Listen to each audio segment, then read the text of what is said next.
Hi ಸ್ನೇಹಿತರೆ, ಎಲ್ಲರಿಗೂ ನಮಸ್ಕಾರ. ನೋಡಿ, ಕೊನೆಗೂ ಸರ್ಕಾರದಿಂದ ಗೃಹಲಕ್ಷ್ಮಿ ಯೋಜನೆಯ ಪ್ರತಿಯೊಂದು ಫಲಾನುಭವಿಗಳಿಗೆ ಹೊಸ ವರ್ಷಕ್ಕೆ ಭರ್ಜರಿ ಗುಡ್ಡಿಸ್ನ ಕೊಟ್ಟಿದ್ದು, ಗೃಹಲಕ್ಷ್ಮಿ ಯೋಜನೆಯ 24ನೇ ಕಂತು, 25ನೇ ಕಂತು ಮತ್ತು 26ನೇ ಕಂತು ಈ 3 ತಿಂಗಳ 6,000 ಹಣನ ಹೊಸ ವರ್ಷದ ಪ್ರಯುಕ್ತ ಪ್ರತಿಯೊಂದು ಫಲಾನುಭವಿಗಳಿಗೆ ಸರ್ಕಾರ ಜಮಾ ಮಾಡ್ತಾ ಇದೆ. ಹೌದು ಸ್ನೇಹಿತರೆ, ಪೆಂಡಿಂಗ್ ಇರುವ ಸೆಪ್ಟೆಂಬರ್ ಮತ್ತು ಅಕ್ಟೋಬರ್ ಹಾಗೂ ನವೆಂಬರ್ ತಿಂಗಳ ಒಟ್ಟು 6,000 ಹಣನ ನಿಮ್ಮ ಬ್ಯಾಂಕ್ ಖಾತೆಗೆ ಸರ್ಕಾರ ಬಿಡುಗಡೆ ಮಾಡ್ತಾ ಇದ್ದು, ನಿಮ್ಮ ಬ್ಯಾಂಕ್ ಖಾತೆಗೆ ಇಂದು ಗುರುವಾರ ಡಿಸೆಂಬರ್ 25ರಂದು ಕರ್ನಾಟಕದ ಒಟ್ಟು 24 ಜಿಲ್ಲೆಗಳಿಗೆ ಈ 3 ತಿಂಗಳ 6,000 ಹಣ ಜಮಾ ಆಗ್ತಾ ಇದೆ. ಅದೇ ರೀತಿ ಸಾಕಷ್ಟು ಫಲಾನುಭವಿಗಳಿಗೆ ಈ ಬಾರಿ ಈ 6,000 ಹಣ ಕೂಡ ಕ್ಯಾನ್ಸಲ್ ಆಗಿದೆ. ಯಾವ ಕಾರಣಕ್ಕೆ ಹಣ ಕ್ಯಾನ್ಸಲ್ ಆಗಿದೆ ಮತ್ತು ಯಾರಿಗೆಲ್ಲ ಹಣ ಬರುತ್ತೆ ಅಂತ ನಾನು ನಿಮಗೆ ಈ ಒಂದು ವಿಡಿಯೋದಲ್ಲಿ ತಿಳಿಸ್ಕೊಡ್ತಾ ಇದ್ದೀನಿ. ಅದಕ್ಕಿಂತ ಮೊದಲು ನೀವೇನಾದ್ರೂ ಇನ್ನೂ ಕೂಡ ನನ್ನ ಚಾನಲ್ನ ಸಬ್ಸ್ಕ್ರೈಬ್ ಆಗಿಲ್ಲ ಅಂದರೆ ದಯವಿಟ್ಟು ವಿಡಿಯೋ ನೋಡ್ತಾ ಇರುವ ಪ್ರತಿಯೊಬ್ಬರು ಕೂಡ ನನ್ನ ಚಾನಲ್ನ ಸಬ್ಸ್ಕ್ರೈಬ್ ಮಾಡ್ಕೊಳ್ಳಿ, ಹಾಗೆ ವಿಡಿಯೋಗೆ ಒಂದು ಲೈಕ್ನ ಕೊಡಿ. ಹೌದು ಸ್ನೇಹಿತರೆ, ಕೊನೆಗೂ ಸರ್ಕಾರದಿಂದ ಗೃಹಲಕ್ಷ್ಮಿ ಯೋಜನೆಯ ಪ್ರತಿಯೊಂದು ಫಲಾನುಭವಿಗಳಿಗೆ ಹೊಸ ವರ್ಷದ ಪ್ರಯುಕ್ತ ಸಚಿವೆ ಲಕ್ಷ್ಮಿ ಹೆಬ್ಬಾಳ್ಕರ್ ಅವರು ಭರ್ಜರಿ ಗುಡ್ಡಿಸ್ನ ಕೊಟ್ಟಿದ್ದಾರೆ.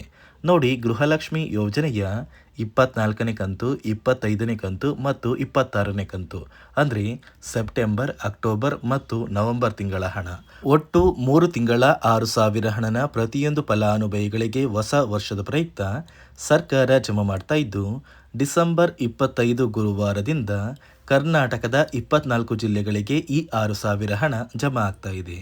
ಅದೇ ರೀತಿ ರೇಷನ್ ಕಾರ್ಡ್ ಹೊಂದಿರುವ ಪ್ರತಿಯೊಂದು ಕಾರ್ಡ್ದಾರರಿಗೂ ಕೂಡ ಸರ್ಕಾರ ಈ ಬಾರಿ ಹೊಸ ವರ್ಷಕ್ಕೆ ಉಚಿತ ಅಕ್ಕಿ ಜೊತೆಗೆ 4 ರೀತಿಯ ಹೊಸ ಆಹಾರ ಪದಾರ್ಥಗಳನ್ನ ಪ್ರತಿಯೊಂದು ಕಾರ್ಡ್ದಾರರಿಗೆ ಪ್ರತಿ ತಿಂಗಳು ಉಚಿತವಾಗಿ ವಿತರಣೆ ಮಾಡ್ತಾ ಇದ್ದು, ಅಡುಗೆ ಎಣ್ಣೆ, ತೊಗರಿ ಬೇಳೆ, ಸಕ್ಕರೆ ಮತ್ತು ಉಪ್ಪು ಈ 4 ರೀತಿಯ ಆಹಾರ ಪದಾರ್ಥಗಳನ್ನ ಇನ್ನು ಮುಂದೆ ಪ್ರತಿ ತಿಂಗಳು ಸರ್ಕಾರ ಉಚಿತವಾಗಿ ಪ್ರತಿಯೊಂದು ಕಾರ್ಡ್ದಾರರಿಗೆ ಕೊಡುತ್ತೆ. ಅದೇ ರೀತಿ ನೋಡಿ ಸ್ನೇಹಿತರೆ, ಈ ಬಾರಿ ನೀವು ನಿಮ್ಮ ಬ್ಯಾಂಕ್ ಖಾತೆಗೆ ಗೃಹಲಕ್ಷ್ಮಿ ಯೋಜನೆಯ ಈ 3 ತಿಂಗಳ 6,000 ಹಣನ ಪಡ್ಕೋಬೇಕು ಅಂದರೆ ಹಣಕಾಸು ಇಲಾಖೆ ಕೆಲವು ನಿಯಮಗಳನ್ನ ಜಾರಿಗೆ ತಂದಿದ್ದು, ಸಾಕಷ್ಟು ಫಲಾನುಭವಿಗಳಿಗೆ ಈ ನಿಯಮಗಳ ಆಧಾರದ ಮೇಲೆ ಗೃಹಲಕ್ಷ್ಮಿ ಹಣ ಕೂಡ ಕ್ಯಾನ್ಸಲ್ ಆಗಿದೆ. ಯಾಕಂದರೆ ಈ ನಿಯಮಗಳ ಆಧಾರದ ಮೇಲೆ ಪ್ರತಿಯೊಂದು ಫಲಾನುಭವಿಗಳ ರೇಷನ್ ಕಾರ್ಡ್ ಮತ್ತು ಇತರೆ ದಾಖಲಾತಿಗಳನ್ನ ಸರ್ಕಾರದಿಂದ ಚೆಕ್ ಮಾಡ್ತಾರೆ. ಹೀಗೆ ಚೆಕ್ ಮಾಡುವಂತಹ ಸಂದರ್ಭದಲ್ಲಿ ನಿಮ್ಮ ದಾಖಲಾತಿಗಳು ಆ ನಿಯಮಗಳನ್ನ ಪಾಲಿಸಿಲ್ಲ ಅಂದರೆ ನಿಮಗೆ ಗೃಹಲಕ್ಷ್ಮಿ ಹಣ ಕೂಡ ಜಮಾ ಆಗೋದಿಲ್ಲ. ಅದೇ ಒಂದು ಕಾರಣಕ್ಕೆ ಸಾಕಷ್ಟು ಫಲಾನುಭವಿಗಳಿಗೆ ಈ ಬಾರಿ ಗೃಹಲಕ್ಷ್ಮಿ ಹಣ ಕೂಡ ಕ್ಯಾನ್ಸಲ್ ಆಗಿದೆ. ಹಾಗಾದರೆ ಬನ್ನಿ ಸ್ನೇಹಿತರೆ, ಸರ್ಕಾರ ಜಾರಿಗೆ ತಂದಿರುವ ಆ ನಿಯಮಗಳು ಏನು ಮತ್ತು ಸರ್ಕಾರದಿಂದ ಯಾವ ಫಲಾನುಭವಿಗಳಿಗೆ ಗೃಹಲಕ್ಷ್ಮಿ ಯೋಜನೆಯ 3 ತಿಂಗಳ 6,000 ಹಣ ಕ್ಯಾನ್ಸಲ್ ಆಗಿದೆ ಅಂತ ತಿಳಿಸ್ಕೊಡ್ತೀನಿ. ಅದಕ್ಕಿಂತ ಮೊದಲು ಇಂದು ಗುರುವಾರ ಡಿಸೆಂಬರ್ 25ರಿಂದ ಕರ್ನಾಟಕದ 24 ಜಿಲ್ಲೆಗಳಿಗೆ ಗೃಹಲಕ್ಷ್ಮಿ ಯೋಜನೆಯ ಒಟ್ಟು 3 ತಿಂಗಳ 6,000 ಹಣ ಜಮಾ ಆಗಲಿದ್ದು, ಯಾವ ಜಿಲ್ಲೆಗಳಿಗೆ ಹಣ ಬರ್ತಾ ಇದೆ ಅಂದರೆ ಬಾಗಲಕೋಟೆ, ಬೆಳಗಾವಿ, ಬೆಂಗಳೂರು ನಗರ, ಬೆಂಗಳೂರು ಗ್ರಾಮಾಂತರ, ವಿಜಯಪುರ, ಧಾರವಾಡ, ರಾಮನಗರ, ಚಿಕ್ಕಬಳ್ಳಾಪುರ, ಗದಗ, ಹಾವೇರಿ, ಚಿತ್ರದುರ್ಗ, ದಾವಣಗೆರೆ, ಕೋಲಾರ, ಉತ್ತರ ಕನ್ನಡ, ಶಿವಮೊಗ್ಗ, ತುಮಕೂರು, ಬಳ್ಳಾರಿ, ಬೀದರ್, ಚಾಮರಾಜನಗರ, ಚಿಕ್ಕಮಗಳೂರು, ಕಲಬುರಗಿ, ಕೊಪ್ಪಳ, ರಾಯಚೂರು, ದಕ್ಷಿಣ ಕನ್ನಡ, ಹಾಸನ, ಕೊಡಗು, ಯಾದಗಿರಿ, ವಿಜಯನಗರ, ಮಂಡ್ಯ, ಮೈಸೂರು ಮತ್ತು ಉಡುಪಿ ಈ ಜಿಲ್ಲೆಗಳ ಪ್ರತಿಯೊಂದು ಫಲಾನುಭವಿಗಳಿಗೆ ಸರ್ಕಾರ ಗೃಹಲಕ್ಷ್ಮಿ ಯೋಜನೆಯ 3 ತಿಂಗಳ 6,000 ಹಣನ ಹೊಸ ವರ್ಷದ ಪ್ರಯುಕ್ತ ಡಿಸೆಂಬರ್ 25ರಿಂದ ಜಮಾ ಮಾಡ್ತಾ ಇದೆ.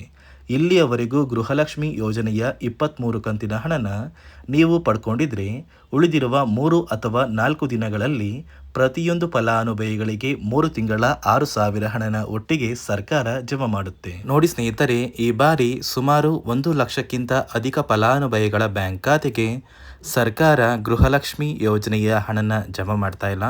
ಕಾರಣ ಏನು ಅಂದರೆ, ನಿಮ್ಮ ಬ್ಯಾಂಕ್ ಖಾತೆಗೆ ಡೆಬಿಟ್ ಮೂಲಕ ಹಣ ಜಮಾ ಮಾಡುವಂತಹ ಸಂದರ್ಭದಲ್ಲಿ ಸರ್ಕಾರ ಸಾಕಷ್ಟು ಫಲಾನುಭವಿಗಳ ಒಂದು ಬ್ಯಾಂಕ್ ಖಾತೆಗೆ ಹಣ ಜಮಾ ಮಾಡೋದನ್ನು ಕ್ಯಾನ್ಸಲ್ ಮಾಡಿದೆ. ಯಾಕಂದರೆ ಇತ್ತೀಚೆಗೆ ಹಣಕಾಸು ಇಲಾಖೆ ಜಾರಿಗೆ ತಂದಿರುವ 5 ನಿಯಮಗಳ ಆಧಾರದ ಮೇಲೆ ಪ್ರತಿಯೊಂದು ಫಲಾನುಭವಿಗಳಿಗೆ ಸರ್ಕಾರ ಈ ಒಂದು ಹಣನ ಜಮಾ ಮಾಡ್ತಾ ಇದ್ದು, ಯಾರೆಲ್ಲ ಫಲಾನುಭವಿಗಳು ಈ ನಿಯಮಗಳನ್ನ ಪಾಲಿಸಿಲ್ಲ ನಿಮ್ಮ ಬ್ಯಾಂಕ್ ಖಾತೆಗೂ ಕೂಡ ಹಣ ಜಮಾ ಆಗೋದಿಲ್ಲ. ಹಾಗಾದರೆ ಬನ್ನಿ ಸ್ನೇಹಿತರೆ, ಸರ್ಕಾರ ಜಾರಿಗೆ ತಂದಿರುವ ಆ 5 ಹೊಸ ನಿಯಮಗಳು ಏನು ಅಂತ ನಾನು ನಿಮಗೆ ತಿಳಿಸ್ಕೊಡ್ತಾ ಇದ್ದೀನಿ.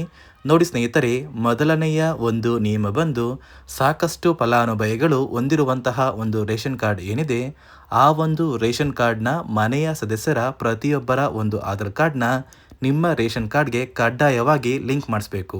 ಅಂದರೆ ಈ ಒಂದು ಲಿಂಕ್ ಮಾಡಿಸುವಂತಹ ಒಂದು ಪ್ರೊಸೀಜರ್ಗೆ ಸರ್ಕಾರ KYC ಅಂತ ಕರೀತಾರೆ. ನಿಮ್ಮ ರೇಷನ್ ಕಾರ್ಡ್ಗೆ ಇನ್ನೂ ಸಹ KYC ಆಗಿಲ್ಲ ಅಂದರೆ ನಿಮ್ಮ ಬ್ಯಾಂಕ್ ಖಾತೆಗೆ ಸರ್ಕಾರ ಮುಂದಿನ ದಿನಗಳಲ್ಲಿ ಗೃಹಲಕ್ಷ್ಮಿ ಯೋಜನೆಯ ಹಣನ ಕ್ಯಾನ್ಸಲ್ ಮಾಡುತ್ತೆ. ಅದೇ ರೀತಿ ಎರಡನೆಯ ಒಂದು ನಿಯಮ ಬಂದು ಸಾಕಷ್ಟು ಫಲಾನುಭವಿಗಳು ಕಳೆದ 3 ತಿಂಗಳಿಂದ ಸರ್ಕಾರದಿಂದ ಬರ್ತಾ ಇರುವಂತಹ ಒಂದು ರೇಷನ್ ಏನಿದೆ, ಅಂದರೆ ಉಚಿತ ಅಕ್ಕಿ ಏನಿದೆ, ಈ ಒಂದು ರೇಷನ್ನ ಪಡ್ಕೋತಾ ಇಲ್ಲ. ಒಂದು ವೇಳೆ ಕಳೆದ 3 ತಿಂಗಳಿಂದ ನೀವು ರೇಷನ್ನ ಪಡ್ಕೊಂಡಿಲ್ಲ ಅಂದರೆ ಸರ್ಕಾರ ನಿಮ್ಮ ಬಳಿ ಇರುವಂತಹ ಒಂದು ರೇಷನ್ ಕಾರ್ಡ್ನ ಕ್ಯಾನ್ಸಲ್ ಮಾಡುತ್ತೆ. ನಿಮ್ಮ ರೇಷನ್ ಕಾರ್ಡ್ನ ಸರ್ಕಾರ ಕ್ಯಾನ್ಸಲ್ ಮಾಡಿದರೆ ನಿಮ್ಮ ಬ್ಯಾಂಕ್ ಖಾತೆಗೆ ಗೃಹಲಕ್ಷ್ಮಿ ಯೋಜನೆಯ ಹಣ ಇರ್ಬೋದು ಮತ್ತು ಸರ್ಕಾರದಿಂದ ಬರುವಂತಹ ಒಂದು ಸೌಲಭ್ಯಗಳನ್ನ ನೀವು ಕಳ್ಕೋಬೇಕಾಗುತ್ತೆ. ಅದೇ ರೀತಿ ಮೂರನೆಯ ಒಂದು ನಿಯಮ ಬಂದು ನೋಡಿ ಸ್ನೇಹಿತರೆ, ನಿಮ್ಮ ಬಳಿ ಇರುವಂತಹ ಒಂದು ಆಧಾರ್ ಕಾರ್ಡ್ ಏನಿದೆ, ಆ ಒಂದು ಆಧಾರ್ ಕಾರ್ಡ್ನ ಕಳೆದ 15 ವರ್ಷಗಳಲ್ಲಿ ನೀವು ಯಾವುದೇ ರೀತಿಯ ಒಂದು ತಿದ್ದುಪಡಿನ ಮಾಡಿಸಿಲ್ಲ ಅಂದರೆ ನಿಮ್ಮ ಬ್ಯಾಂಕ್ ಖಾತೆಗೆ ಸರ್ಕಾರ ಗೃಹಲಕ್ಷ್ಮಿ ಯೋಜನೆಯ ಹಣನ ಕ್ಯಾನ್ಸಲ್ ಮಾಡುತ್ತೆ. ಯಾಕಂದರೆ ಸರ್ಕಾರದಿಂದ ಬಂದಿರುವಂತಹ ಒಂದು ಆದೇಶದ ಪ್ರಕಾರ ಪ್ರತಿಯೊಂದು ಫಲಾನುಭವಿಗಳು ಕಳೆದ 15 ವರ್ಷಗಳಲ್ಲಿ ಯಾವುದೇ ರೀತಿಯ ಒಂದು ತಿದ್ದುಪಡಿನ ನಿಮ್ಮ ಆಧಾರ್ ಕಾರ್ಡ್ಗೆ ನೀವು ಮಾಡಿಸಿಲ್ಲ ಅಂದರೆ ಕಡ್ಡಾಯವಾಗಿ ಆದಷ್ಟು ಬೇಗ ನಿಮ್ಮ ಆಧಾರ್ ಕಾರ್ಡ್ಗೆ ತಿದ್ದುಪಡಿನ ಮಾಡಿಸಿ. ಅದೇ ರೀತಿ ನಾಲ್ಕನೆಯ ಒಂದು ನಿಯಮ ಬಂದು ನಿಮ್ಮ ಕುಟುಂಬದ ಒಂದು ವಾರ್ಷಿಕ ಆದಾಯ 7 ಲಕ್ಷಕ್ಕಿಂತ ಕಡಿಮೆ ಇರಬೇಕು. ಒಂದು ವೇಳೆ ನಿಮ್ಮ ಕುಟುಂಬದ ವಾರ್ಷಿಕ ಆದಾಯ 7 ಲಕ್ಷಕ್ಕಿಂತ ಜಾಸ್ತಿ ಇದ್ದರೆ ನಿಮ್ಮ ಬ್ಯಾಂಕ್ ಖಾತೆಗೆ ಸರ್ಕಾರ ಗೃಹಲಕ್ಷ್ಮಿ ಯೋಜನೆಯ ಹಣನ ಕ್ಯಾನ್ಸಲ್ ಮಾಡುತ್ತೆ. ಅದೇ ರೀತಿ ಐದನೆಯ ಒಂದು ನಿಯಮ ಬಂದು ನಿಮ್ಮ ಕುಟುಂಬದ ಸದಸ್ಯರು ಅಥವಾ ಗೃಹಲಕ್ಷ್ಮಿ ಯೋಜನೆಯ ಫಲಾನುಭವಿಗಳು ಯಾರು ಕೂಡ ಸರ್ಕಾರಿ ನೌಕರರಾಗಿ ಕಾರ್ಯನಿರ್ವಹಿಸ್ತಾ ಇರಬಾರ್ದು. ಒಂದು ವೇಳೆ ನಿಮ್ಮ ಕುಟುಂಬದಲ್ಲಿ ಯಾರೇ ಆಗಿದ್ರೂ ಸರ್ಕಾರಿ ನೌಕರರಾಗಿ ಕಾರ್ಯನಿರ್ವಹಿಸ್ತಾ ಇದ್ದರೆ ನಿಮ್ಮ ಬ್ಯಾಂಕ್ ಖಾತೆಗೆ ಗೃಹಲಕ್ಷ್ಮಿ ಯೋಜನೆಯ ಹಣ ಕ್ಯಾನ್ಸಲ್ ಆಗುತ್ತೆ.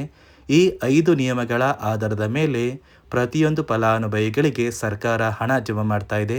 ಒಂದು ವೇಳೆ ನೀವು ಈ 5 ನಿಯಮಗಳನ್ನ ಪಾಲಿಸಿಲ್ಲ ಅಂದರೆ ನೀವು ಕೂಡ ಗೃಹಲಕ್ಷ್ಮಿ ಯೋಜನೆಯ ಹಣದಿಂದ ವಂಚಿತರಾಗಬೇಕಾಗುತ್ತೆ. ನೋಡಿ ವೀಕ್ಷಕರೇ, ಗೃಹಲಕ್ಷ್ಮಿ ಯೋಜನೆಯ ಪ್ರತಿಯೊಂದು ಫಲಾನುಭವಿಗಳಿಗೆ ಸರ್ಕಾರದಿಂದ ಕೊನೆಗೂ ಇಂದು 3 ತಿಂಗಳ 6,000 ಹಣನ 24 ಜಿಲ್ಲೆಗಳಿಗೆ ಜಮಾ ಮಾಡ್ತಾ ಇದ್ದು, ಯಾವುದೇ ರೀತಿಯ ಪೆಂಡಿಂಗ್ ಇರುವ ಹಣ ನಿಮ್ಮ ಬ್ಯಾಂಕ್ ಖಾತೆಗೆ ಬಾಕಿ ಇಲ್ಲ ಅಂದರೆ ಮಾತ್ರ ಈ 6,000 ಹಣ ಈ ಡಿಸೆಂಬರ್ ತಿಂಗಳ ಕೊನೆಯಲ್ಲಿ ಬರುತ್ತೆ ಅಂತ ಹೇಳ್ತಾ, ಇದಿಷ್ಟು ಸರ್ಕಾರದಿಂದ ಬಂದಿರುವಂತಹ ಒಂದು ಮಾಹಿತಿಯಾಗಿದೆ.